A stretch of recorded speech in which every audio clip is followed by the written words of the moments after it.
যোগে জিয়ায় বিয়োগে মরে। যে যোগের দ্বারায় ধন রাখে ধরে যোগ বলে তার। যোগ ছাড়া রাখা যায় না। বিয়োগ হলেই তো গেল মল্ল। সব মনের কাজ।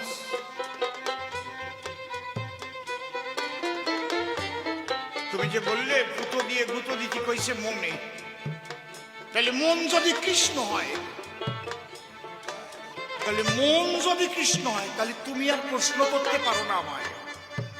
কারণ মন যদি মুখের সঙ্গে ইন্দ্রিয়ের সঙ্গে যুক্ত না হয়, তাহলে সে কানেও শুনতে পারবে না, চোখেও দেখতে পারবে না, কথাও বলতে পারবে না, কাজও করতে পারবে না। এই মন যখন ঈশ্বরের সঙ্গে যুক্ত হয়, তখন কি হয়? ভাব সমাধি হয়। মন যার কৃষ্ণ পদে যুক্ত রয়, সে কোনো সময় কাঁদবে না, সলমেয়ে মরে গেলেও কাঁদবে না। হে ঠাকুর, তুমি যা করেছো তোমার ইচ্ছা।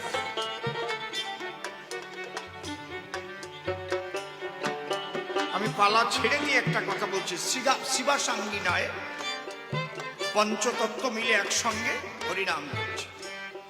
শিবাসের একটা ছেলে ছিল, যে গরে তা মরিয়ে গেছে, আর নামে তরঙ্গ উঠে গেছে। এই সময় শিবাসের স্ত্রী গিয়ে শিবাসের কানে কানে বলছে, তুমি তো হরিনাম করছো, আমাদের 3 বছরের ছেলেটা মরে গেছে।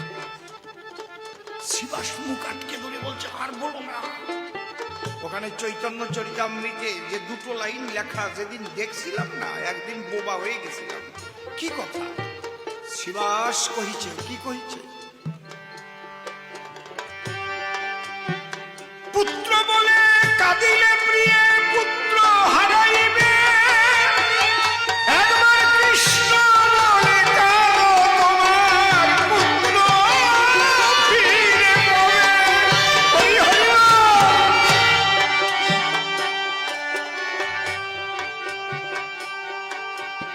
একবার কৃষ্ণ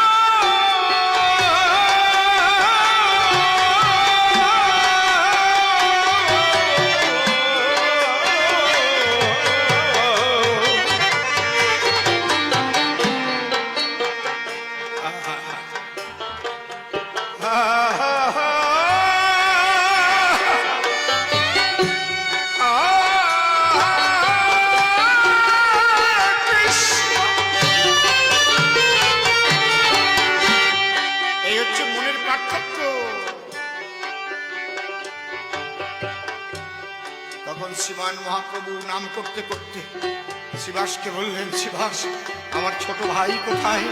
নিয়ে এসো তারে। ওই মরা ছেলে নিয়ে রেখে দিল মহাপ্রভুর চরণের ধারে। মহাপ্রভু বাহু উত্তোলন করে কৃষ্ণ